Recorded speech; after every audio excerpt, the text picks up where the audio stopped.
Glória a Deus, graça e paz, povo abençoado. Boa noite. Tudo bem? Diga comigo, é tempo de florescer. Fala bem forte, é tempo de florescer. Quem quer saber como? Venha dia 18 de novembro, mulheres, a conferência o dia inteiro. Poder de Deus, graça do Senhor, misericórdia também tem.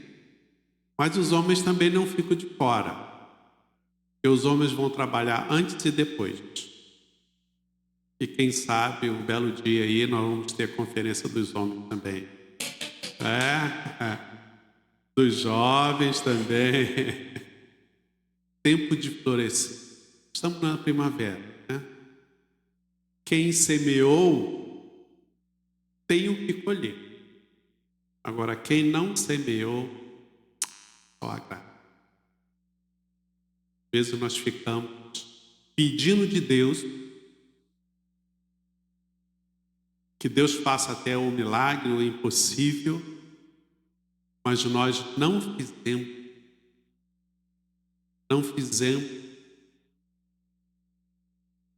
Deus é um Deus poderoso, Ele, antes da gente achar e pensar e querer, Ele já sabe.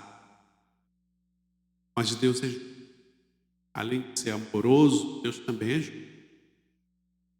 E Ele sabe das nossas responsabilidades. Ele sabe o que compete a nós e o que não compete.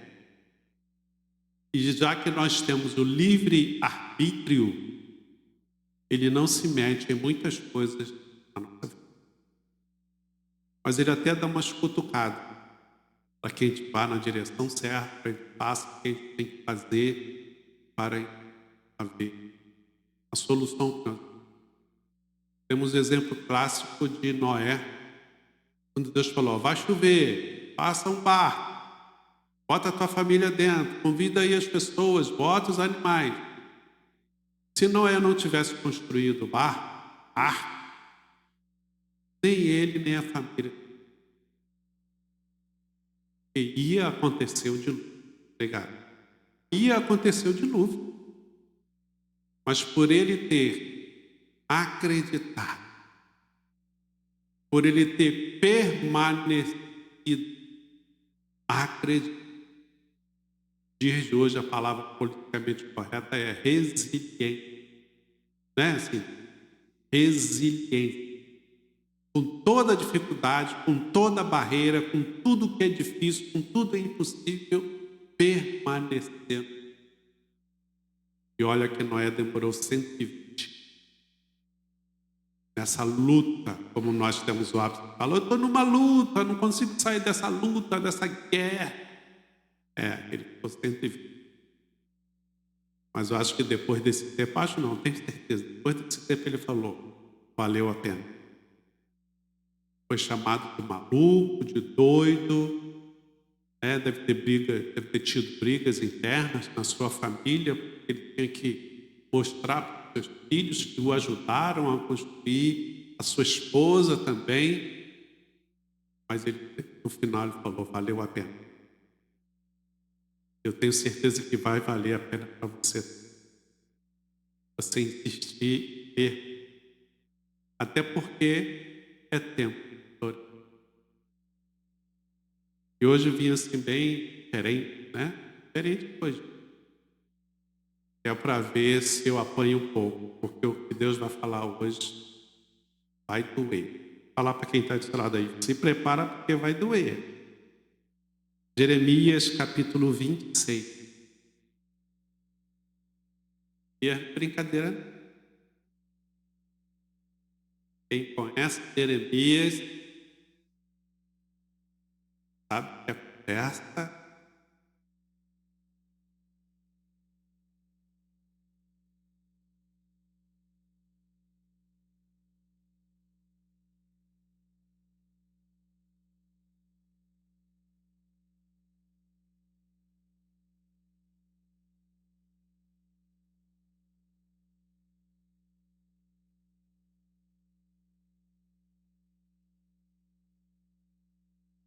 Vamos?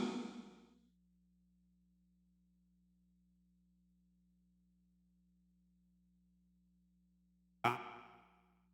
Minha versão é NVI. No início do reinado de Jeoaquim, filho de Josias, rei de Judá, veio esta palavra da parte do Senhor. Assim diz o Senhor: coloque-se no pátio do templo do Senhor e fale a todo o povo das cidades de Judá, que venha adorar no templo do Senhor. Diga-lhes tudo o que eu lhe ordenar, não omita uma só palavra. Talvez eles escutem e cada um se converta de sua má conduta. Então eu me arrependerei e não trarei sobre eles a desgraça que estou planejando por causa do mal que eles têm praticado. Diga-lhes, assim diz o Senhor: se vocês não me escutarem, nem seguirem a minha lei, que dei a vocês, e se não ouvirem as palavras dos meus servos, os profetas, os quais tenho enviado a vocês vez após vez, embora vocês não os tenham ouvido, então farei deste templo o que fiz do santuário de Siló e desta cidade, um objeto de maldição entre todas as nações. Os sacerdotes, os profetas e todo o povo ouviram Jeremias falar essas palavras no templo do Senhor. E assim que Jeremias acabou de dizer ao povo tudo o que o Senhor lhe tinha ordenado, os sacerdotes, os profetas e todo o povo o prenderam e disseram: você certamente morrerá, porque você profetiza em nome do Senhor e afirma que este templo será como Siló e que esta cidade ficará arrasada e abandonada. E todo o povo se ajuntou em volta de Jeremias no templo do Senhor. Quando os líderes de Judá souberam disso, foram do palácio real até o templo do Senhor e se assentaram para julgar a entrada da porta nova do templo do Senhor. E os sacerdotes e os profetas disseram aos líderes e a todo o povo: este homem deve ser condenado à morte, porque profetizou contra esta cidade. Vocês o ouviram com seus próprios ouvidos. Então disse Jeremias a todos os líderes e a todo o povo: o Senhor enviou-me para profetizar contra este templo e contra esta cidade tudo o que vocês ouviram. Agora, corrijam a sua conduta e as suas ações e obedeçam ao Senhor, ao seu Deus. Então o Senhor se arrependerá da desgraça que pronunciou contra vocês. Quanto a mim, estou nas mãos de vocês. Façam comigo o que acharem bom e certo. Entretanto, estejam certos de que, se me matarem, vocês, esta cidade e os seus habitantes serão responsáveis por derramar sangue inocente, pois, na verdade, o Senhor enviou-me a vocês para anunciar-lhes estas palavras. Diga aí, misericórdia, porque é misericórdia. Para quem não sabe, Jeremias foi um dos profetas que falou do exílio. Que exílio é? Falou que viria um povo do norte, invadiria Samaria, invadiria Judá e levaria cativo, queimaria, mataria, destruiria, roubaria tudo e ficaria. Sabemos que depois de alguns anos aconteceu, mas aqui está um dos momentos onde Deus avisou que isto ia acontecer. E nós temos que entender que há algumas palavras na Bíblia que elas têm um direcionamento. Por exemplo, os evangelhos. Os evangelhos falam da vida de Jesus, principalmente do ministério de Jesus. Isto é, o que Jesus fez, qual foi o serviço que Jesus exerceu. Então, por exemplo, Mateus foi escrito para os judeus. Lucas foi escrito para os gregos. Marcos foi escrito para os romanos. E João foi escrito para todo o universo. Então Deus, ele, conhecendo a cultura, conhecendo a vida, a história que cada um tem, Deus dá uma palavra direcionada para que a gente entenda. E quando aqui essa palavra vem contra Israel, Judá, Israel, Deus está falando para pessoas que conhecem a Deus, conhecem a Bíblia e dizem que são seguidores de Deus. E muitas vezes nós falamos que somos seguidores de Cristo, isto é, cristãos. Até conhecemos a Bíblia, ou por ter lido ou por ter ouvido. Sabemos o que é certo e errado, mas mesmo assim insistimos em viver a vida do jeito que nós queremos. E nesse momento estava acontecendo isso. Vem a história lá do Saul, de Davi, Salomão, vieram reis, e Israel, que eram tribos nômades, porque andavam pelo deserto, de repente se estabeleceu numa terra, e daqui a pouco de tribo se transformou em uma nação. Como nação, ela se constituiu com exército, com políticos, com câmara, com o parlamento, vamos dizer assim. É claro que profetas, os sacerdotes, conduzindo ali o povo num governo, não que paralelo, mas sustentando o governo político. E nestes reinos, que foram vários, aconteceram altos e baixos, porque quando o rei buscava a Deus, ia tudo bem com Israel. Quando o rei não buscava a Deus, a coisa ficava mais ou menos. Quando os sacerdotes e profetas estavam assim com o rei para não fazer nada, aí a coisa desandava. Então nós sabemos que Deus é um Deus de amor. Amém? Todo mundo entende sobre isso? Com clareza? Quem tem filho?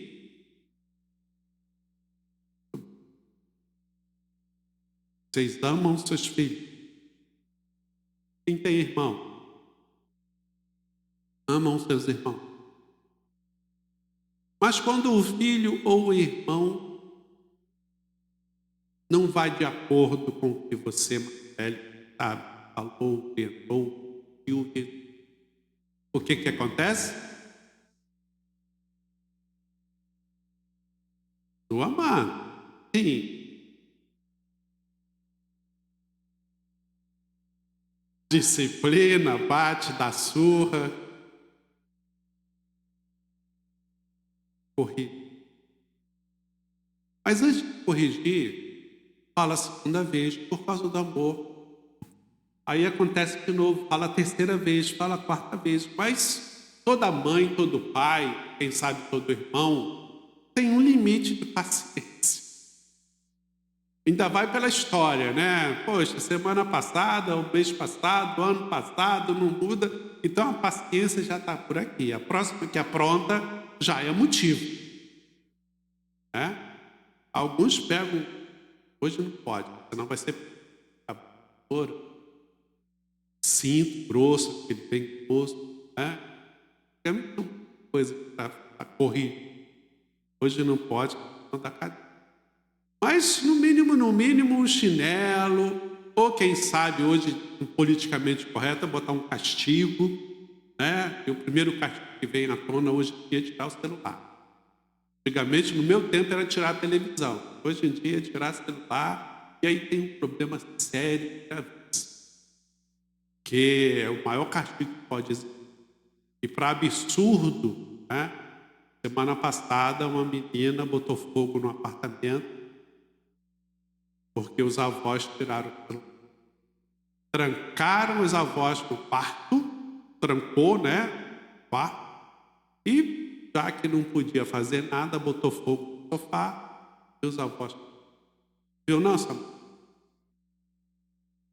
O único jeito dos avós se salvarem foi pulando pela janela do quarto andar, porque os vizinhos colocaram fogo. A avó fez, ficou bem. E a criança de 11 anos encaminhada para a pediatra, porque consideraram que ela já tem um tempo muito ruim. Então, nós, como filhos de Deus, porque Deus, ele no amor dele, ele fala.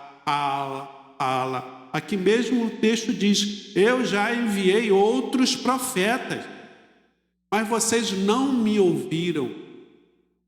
Então a correção de Deus é a justiça. Porque lá atrás, bem lá atrás, que é bem notório para os judeus e para nós, Deuteronômio 28 diz assim: está perante vós a bênção e a maldição. Por que está perante vós? Porque está escrito: se vocês fizerem assim, assim, assim, vem a bênção.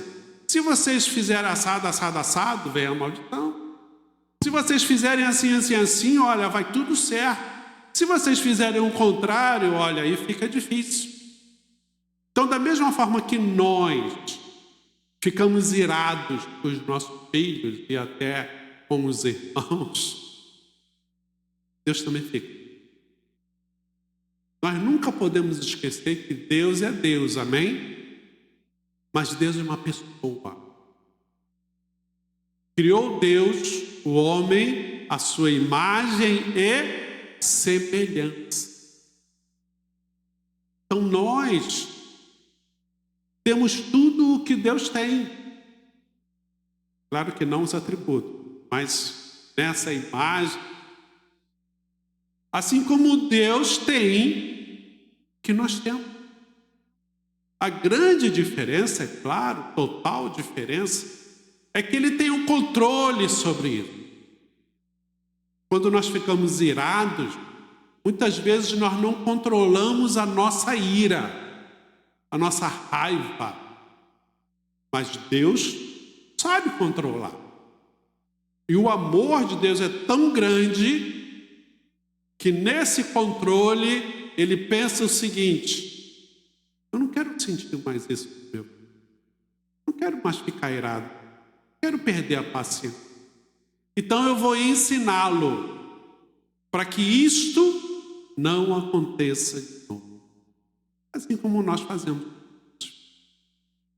Só que Deus, ele, como eu disse, ele conhecendo a nossa história, ele vai lançar uma estratégia, uma ação que vai alcançar, que vai ter um impacto.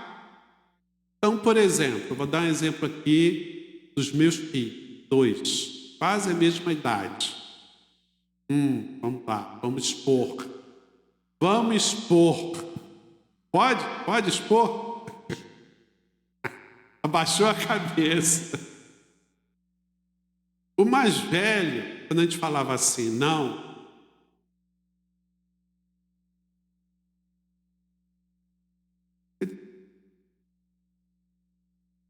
Ele, até hoje ele tem isso. Faz de tudo para não ser chamado a atenção. É ou não é essa palavra? Se sacrifica, se dói, rói unha, fica nervoso. Faz de tudo para não ser chamado a atenção. É ou não? desde pequeno, mas o outro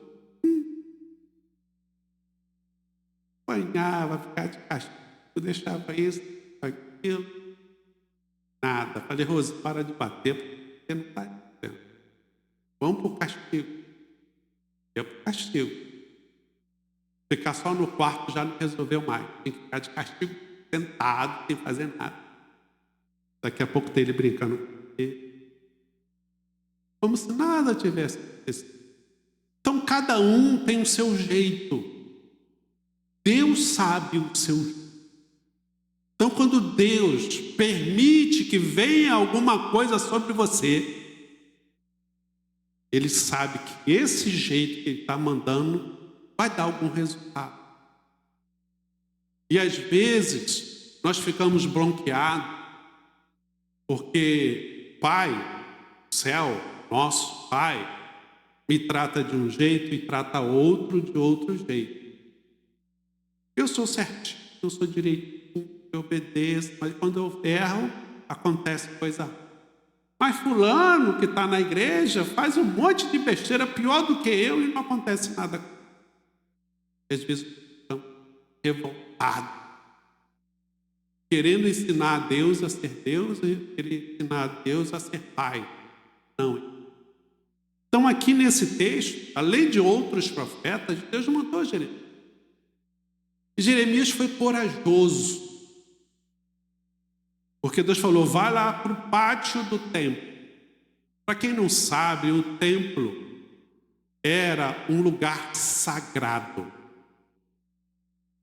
Nas igrejas evangélicas mais antigas, para entrar no templo tem que ter reverência. Então, no meu tempo novo da igreja, já como obreiro, não podia entrar de bermuda na igreja, a mulher não podia se pintar, não podia botar comprida. Era liturgia, porque isso significava um respeito, porque o templo é um lugar sagrado. É claro que, passar dos anos, nós descobrimos que Deus não está preocupado com as roupas. Deus está preocupado com o coração. E a minha motivação, se eu considero este lugar um lugar sagrado da manifestação de Deus. Então, se eu estou em casa de bermuda e Deus está comigo, eu estou no templo de bermuda, Deus também está comigo. É claro que, se eu puder colocar o meu melhor para se encontrar com meu Pai, aí Ele vai gostar. Amém? Então é esse sentimento. Mas o fato de eu estar de um jeito ou de outro jeito não vai afastar o amor de Deus nem a presença. Porque Ele quer saber o que está aqui dentro. Então, quando Jeremias foi lá para o pátio, um lugar sagrado, ele começou a fazer o que João Batista fez no tempo de Jesus. Só que João Batista fez isso no deserto, não fez no templo. Mas a mensagem era a mesma: arrependei-vos. O que é se arrepender? Primeiro, reconhecer que fez errado. Segundo, tomar a decisão de não fazer novo. Se vai conseguir ou não, é outra história. Eu vou tomar a decisão de não fazer. Com esse arrependimento vem o perdão. Falando das crianças, quem fez isso? Nenhum dos dois era caguete, ninguém falava nada. Olha, se falar, não vai acontecer nada. Era assim, tá?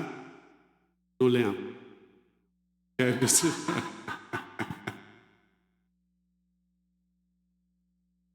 Aí, quando alguém confessava, olha, a gente confessava, mas a gente procurava cumprir as nossas promessas. Porque é assim que Deus quer o relacionamento para.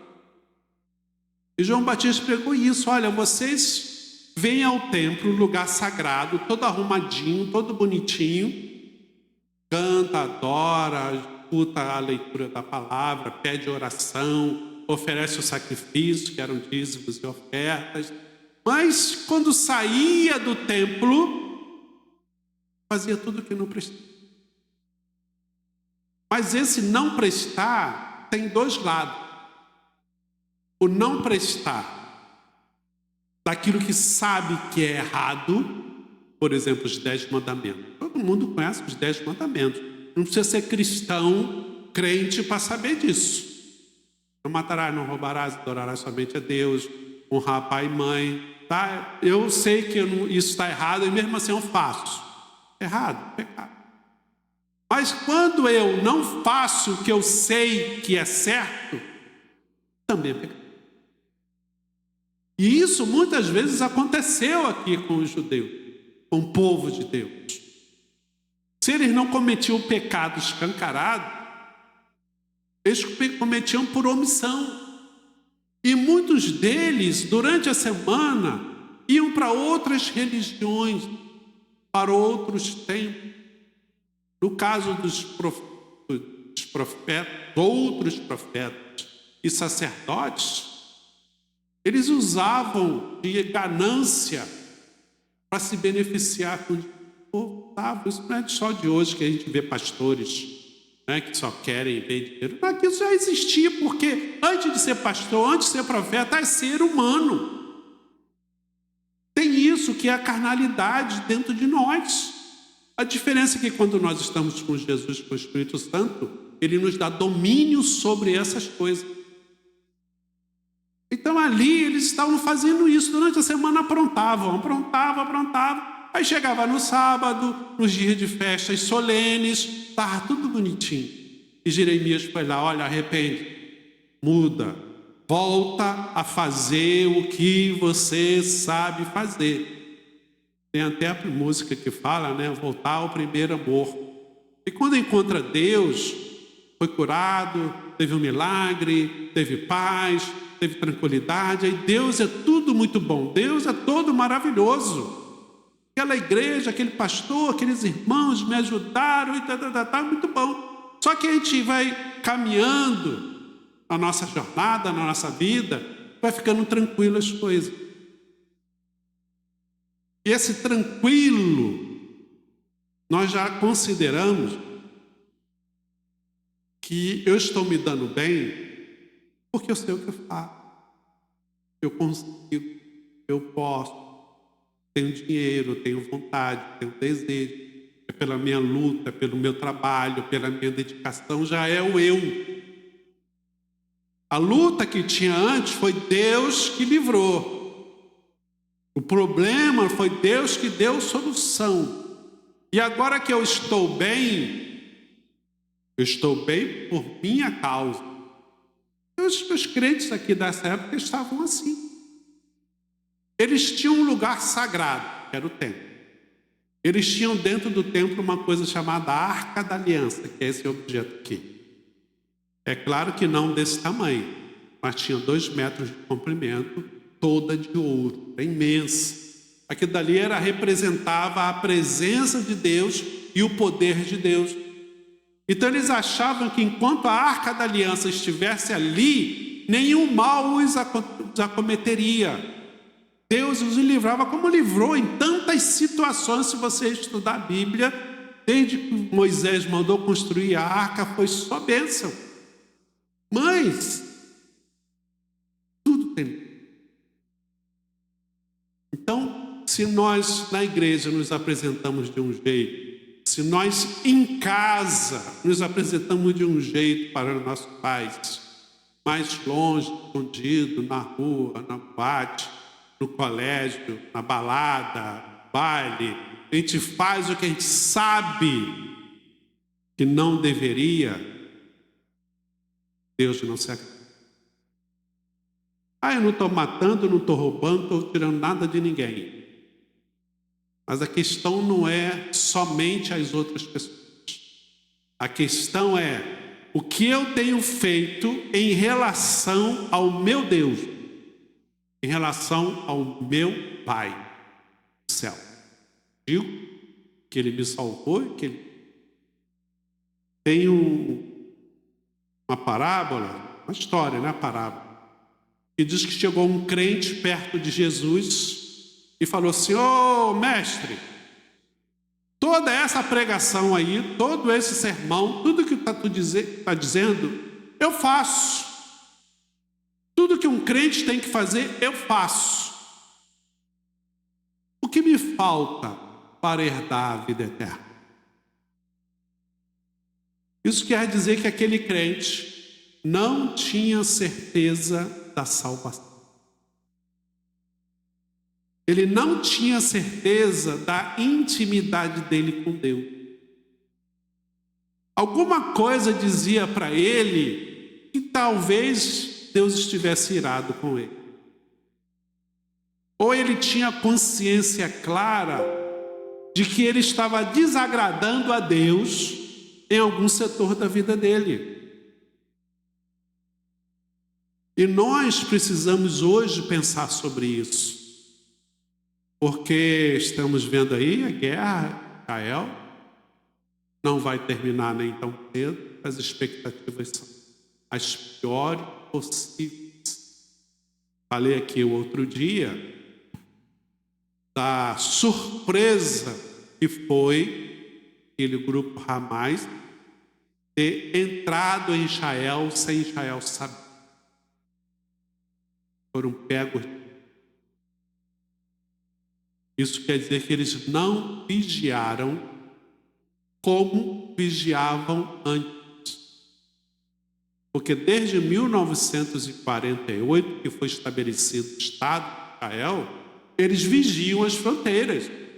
Tanto vigiavam que eles conseguiram expulsar muitos terroristas, muita gente contrária, e foram aumentando o seu território e diminuindo o território ali dos palestinos. Mas a coisa está tranquila, está tendo outra guerra lá não sei aonde, então o foco não estava ali. E o inimigo aproveitou esse momento de relaxamento e se infiltrou no meio do povo.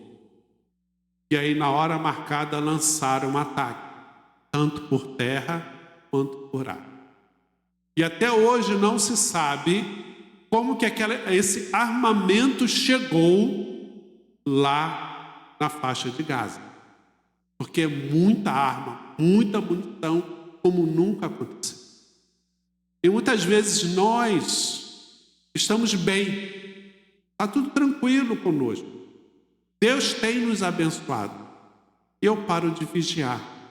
Eu paro de fazer aquilo que antes me deu solução, me deu resposta, me deu um sentido de vida. E essa falta de vigilância, que é um relaxamento, abre oportunidade para o inimigo nos atacar. E sabemos quem é o nosso inimigo. É o diabo. É o filho do capeta. Não é o bandido, não é o ladrão, não é o político corrupto, não é a milícia, não é vizinho ruim, não é o nosso inimigo. A Bíblia diz que não fique só preocupado com quem pode matar o seu corpo. Fique preocupado sim com quem pode matar a sua alma. Porque o corpo, com certeza, em algum momento vai morrer. Todos nós. Ou de velhice, ou de doença, ou um acidente, ou quem sabe até, como se fala por aí, mas que vamos. Agora, a alma não. A alma é eterna. Quando morremos aqui, como dizem aí outras religiões, tem vida após a morte. Lá no além, a alma continua existindo. Só que esse tem vida após a morte não é bem assim, vida, de graça, de alegria. É vida de continuar existindo. Só que para nós que seguimos a Bíblia, ou é uma vida no céu com Deus, ou é uma vida no inferno, Sempre. E a Bíblia diz que nós temos que escolher aqui. Então, esse exemplo que está aqui na Bíblia, assim como o exemplo de hoje da guerra de Israel, é um alerta para nós. Porque Jesus, lá na frente, no Sermão da Montanha, ele fala: olha, quando vocês virem esses sinais, é o princípio das dores. Nação contra nação, pais contra filhos, pais, dois não andarão juntos, é briga para cá, briga para lá. Quando você vê os sinais acontecendo, está na hora de uma coisa chamada arrebatamento. Diga para quem está do seu lado: o arrebatamento vai acontecer.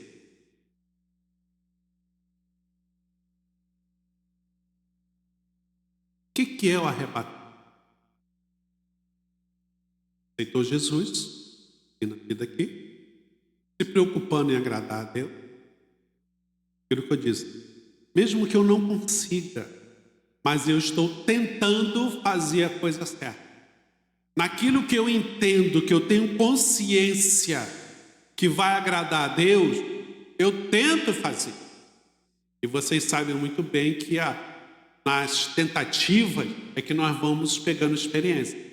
A gente tenta uma vez, erra, tenta outra vez, erra, mas vai chegar um momento que eu vou acertar. E aí nós vamos amadurecendo, nós vamos crescendo, nós vamos pegando os níveis superiores e diferentes da nossa vida.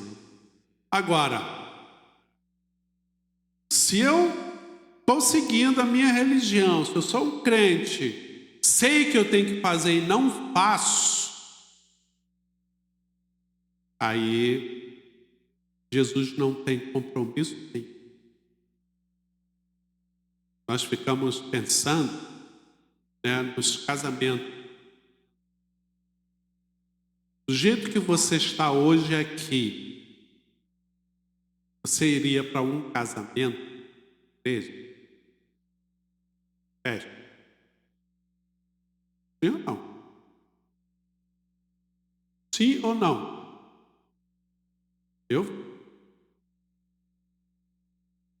Por quê? Porque existe uma regrinha, existe uma forma de dizer: olha, o casamento é uma dia especial, solene, festivo.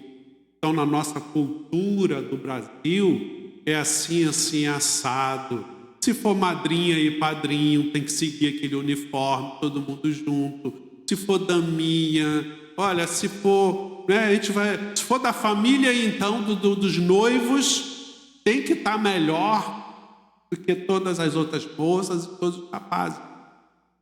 E a Bíblia tem uma parábola que fala sobre isso. Que houve um pai, deu a festa do casamento dos noivos, e entraram lá todo mundo, foi convidado, e de repente o pai olha e vê num canto, uma cadeira ali, bebendo, comendo, festejando, alguém que não estava com as vestes nupciais. Isto é, com as vestes próprias para um casamento. E aquele pai do noivo perguntou: amigo, quem te deixou entrar? Por que você está assim com essa roupa? Aqui, nesse dia, não é lugar para isso. Ô, segurança, bota para fora. E botou para fora. Se foi penetra, a gente não sabe. Se entrou arrumadinho, bebeu uns goró, ficou alegre, ficou caindo no chão, ficou vomitando, dançou, suou e tirou a roupa, não importa. O que importa é que o pai viu, Deus viu. Mandou segurança pegar. Então, o arrebatamento é quando nós estaremos nesse dia do casamento, arrumado, aprumado, de acordo com o evento. Jesus morreu, ressuscitou, apareceu para os apóstolos 1, 2, 3, 4 vezes, pregou lá na montanha e de repente ele subiu, foi flutuando. A Bíblia chama de foi assunto ao céu. A Bíblia católica diz que é a ascensão de Cristo. Aí quando está subindo assim, sumindo nas nuvens, anjos estavam assim, homens, pessoas, a Bíblia diz que eram anjos, estavam assim do lado. Ô pessoal, por que vocês estão olhando assim absurdado? Ele não disse que isso ia acontecer, está acontecendo agora. Mas se preparem, lembrem-se que do jeito que vocês estão vendo ele subir, ele vai descer e vai levar vocês com eles. Isso se chama arrebatamento. E essa subida é porque lá no céu vai ter a festa de casamento do noivo, que é Cristo, da noiva, que é a igreja. Então, quando nós estamos aqui, assim como esse povo aqui de Israel está no templo, não pode estar de qualquer jeito. E Deus que é seu amigo, Deus que é seu pai, Deus que te ama, Ele está dizendo o seguinte: olha, cuidado. Se arrependa das suas atitudes. Porque você não sabe a hora do seu dia. Ou arrebatamento ou morrer. E Deus só faz isso porque te ama. Deus trouxe hoje para escutar isso que você já sabia. Mas Ele quer dizer o seguinte: olha, bendito, bendita do meu Pai, vem para cá. Se assenta aqui do meu lado, vamos reinar junto, porque tem coisa boa. Nós somos o povo mais feliz dessa terra. Glória a Deus. Por que somos mais felizes? Porque nós temos tudo para dar certo. É igual o Brasil. Já foi profetizado desde o descobridor: tudo que planta, cresce. Tudo de bom está aqui, é riqueza, maravilha, de bom. E por que nós não usufruímos dessas coisas boas do Brasil? Porque os homens não deixam. As pessoas não deixam, faz tudo errado. Há quantos anos se fala em cuidar do ambiente? Há quantos anos se fala em manter, a natureza? Não dão ouvido. Agora está no sul inundado há meses, está no norte seco, como nunca aconteceu. Então esse povo que está nessa região, mesmo que queira, mesmo até que tenha Deus, tenha Jesus, que é muito crente lá, a maior Assembleia de Deus do Brasil é de Manaus. Uma das igrejas mais ativas no Brasil, Igreja Batista da Renovação, Igreja Batista da Restauração, é de Manaus. Mas estão sofrendo, estão podendo. Porque estão tendo momentos que a Bíblia coloca como sinais. Vai ter dinheiro, mas não vão ter água para comprar. Vai ter dinheiro, mas não vai ter comida para comprar. São sinais. Então nós precisamos, nesses tempos, tomar cuidado. Porque o Rio de Janeiro também já passou momentos ruins. Covid, inundação, calor tremendo, coisas que perturbam. Violência, nem se fala. Está tirando a paciência, tirando a paz, a felicidade. Vamos confiar na segurança. Não, confiar. Quantos foram? Entendeu?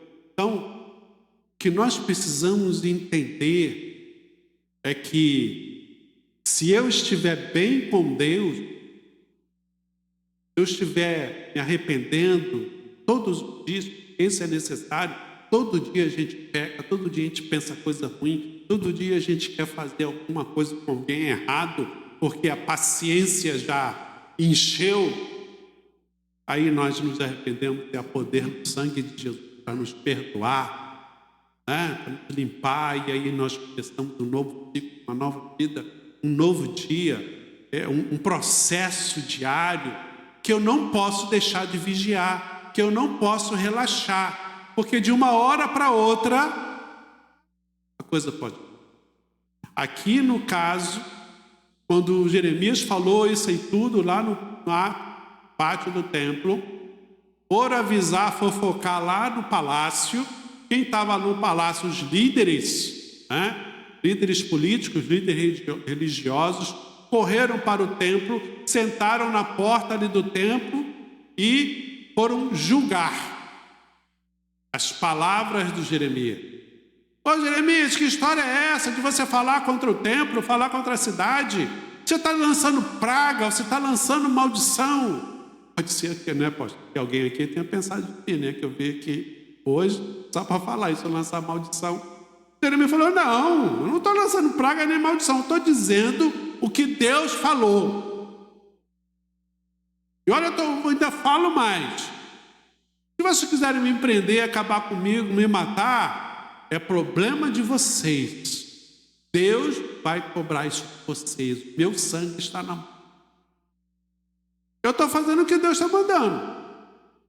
E realmente depois, Jeremias apanhou, ficou preso no pátio, lá no tronco, para todo mundo passar e olhar. Olha lá quem fala mal dos profetas, quem fala mal dos pastores, quem fala mal do templo. Olha o que acontece. Foi uma forma que os líderes encontraram de oprimir o povo. Isto é, aqueles crentes que sabem a verdade, que sabem o que é correto, ficar na moita, ficar quietinho. Ah, tá mentindo? Não fala nada não. Tá adulterando? Não fala nada não. Tá pegando dinheiro? Não fala nada não. Tá roubando? Não fala nada não. Mas Deus nos chamou para proclamar o evangelho. E as boas novas é isso. Arrependa-se. Porque se você se arrepender, tem chance para você. Se você mudar de vida, esse mal não te alcançará. É claro que se tem uma inundação no bairro, na cidade, vai alcançar crente e não crente. A seca lá em Manaus está alcançando crente e não crente. Mas a diferença é como passa essa situação de tragédia. Reclamando, murmurando, xingando, abandonando Deus, deixando de ir à igreja, deixando de ler a Bíblia, deixando de orar, maldizendo Deus. Ou eu passo, como disse aqui a nossa jovem, agradecendo a Deus, sendo grato a Deus pelo que Deus já fez, pelo que Deus vai fazer. E aí a gente tem paz. Enquanto o vizinho ele está desesperado, eu estou tranquilo, porque eu sei que Deus vai prover o que eu preciso. Deus vai me sustentar nesse momento de tragédia. Eu posso dizer porque passamos por isso. Às vezes a gente acordava e não sabia o que ia tomar. Catando moeda para os meninos ir para o colégio. E ficando pensando, quando ele voltar, vai almoçar o quê? Aí eu hoje sou autônomo, na época mais ainda, atendia fora, aí orando a Deus para chegar um chamado, um pedido. Chegava um cliente e pedia alguma coisa, aí passagem para ir. Muitas vezes eu fui ao centro, ou fui ao cliente sem dinheiro de volta, aguardando que Deus fizesse. E Deus fazia. Ainda fazia uma outra oração: Senhor, que não pague com cheque. Naquele tempo, os adolescentes de hoje não sabem nem o que é isso, de cheque. Naquele tempo, as empresas, eu sei, mas forma de falar, eles entendem. Naquele tempo, as empresas pagavam tudo com cheque cruzado, para você ser obrigado a depositar o cheque, para não sacar na hora. Então orava a Deus para eles darem em dinheiro ou em cheque não cruzado. Aí, graças a Deus, nos ouvia, eu ia ao banco, sacava para poder chegar em casa com uma. Meu Deus do céu. Hoje é tudo instantâneo. O cheque cruzado naquele tempo demorava 3 dias para compensar. Se fosse valor alto, se fosse valor baixo, que era o que eu trabalhava, eram 5 dias para bater na conta. Então, todos nós, crentes e não crentes, vamos passar pelas mesmas tragédias e situações. Mas nunca faltou o que comer dentro de casa. Ou pelo menos o arroz feijão tinha. Café com pão tinha. Mas era essa dependência. Essa confiança. Na última hora. Na última. Deus provia. O dirigente, o pastor, quem tinha antes, ele era velho, que ainda tem hoje o coração muito bom. Bom, José, bom mercado. Estou indo lá para uma família. Pega isso, pega aquilo. A família tem filho. Pega aí carrinho. Aí vou te deixar em casa. Bom, casa. E vai levar depois as compras. Aí chegando lá, abriu uma mala, pode pegar. Eu fiz compra para nós sem saber que era para nós. Ele falou, bota o do melhor. Eu botei do que era melhor. Então Deus provê. Agora, se Deus me traz uma palavra de alerta, arrependei-vos, olha, por experiência. Porque Deus quer o melhor. Porque se eu não me arrependo, aquela cesta, aquela bolsa, aquele carro, compra, não vem. A paz, o sossego, não vem, mesmo Deus tendo para dar. O que isso aconteceu com o nosso filho? Não expondo. Não expondo. Muitas vezes a gente tinha vontade de dar alguma coisa, mas a gente não dá. Porque a gente não via ambiente, não via um agrado, não via uma resposta positiva. E o pior que doía mais o coração, quando a gente não tinha mesmo para dar, aí doía o coração. Baixe sua cabeça, feche seus olhos e medite no Senhor. Se você entendeu, lembrou de alguma situação enquanto o Espírito Santo aqui falava, confesse. Deus, eu reconheço que falhei, deixei fazer, podendo fazer. Deus, olha, eu podia me dedicar mais, podia, sabe, mas não fiz. Então Deus perdoa-me pelo poder que há no sangue de Jesus. E ajuda-me a trilhar uma nova caminhada. Ajuda-me a ouvir a voz do profeta e colocar em prática aquilo que eu já sei. E aquilo que eu não sei, me ensina para que tu se agrade de mim e da minha vida. Os inimigos estão ao redor.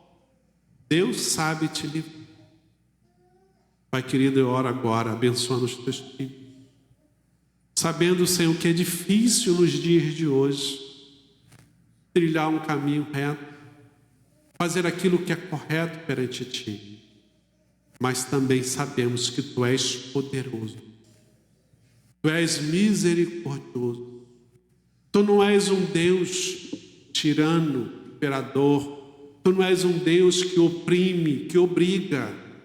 Mas Tu és um Deus tão amoroso, que aguarda que nós façamos o melhor, que espera de nós coisas boas. Então que venha com Teu Santo Espírito, renovando as forças, renovando a paciência, renovando a fé, para que prossigamos olhando para Cristo, que é o nosso Rei, olhando para Cristo, que é o nosso Salvador, confiantes de que Tu tens pensamentos bons ao nosso respeito, confiando que se alguma coisa ruim está nos acontecendo, não é culpa Tua, nem da igreja, nem de irmãos qualquer, é nossa, quando não fazemos a nossa Tua vontade. Então Então ajuda abrindo nossos olhos, abrindo nossos ouvidos, para escutar e dar atenção aos profetas que Tu tens enviado todos os dias para chamar a nossa atenção. Pai querido, que o Teu Santo Espírito venha consolar os corações, retira toda a intranquilidade, retira toda a incerteza, toda a incredulidade, em nome de Jesus Cristo. Declaramos assim a Tua paz, declaramos assim a Tua bênção sobre os Teus filhos, para que este alerta de hoje, Senhor, não seja sentido como um peso, mas como seja sentido como o Teu amor, o amor de um pai que conversa com o seu filho, para que este filho cresça bem, com saúde, e tenha sucesso em sua vida. Assim abençoe os teus filhos, em nome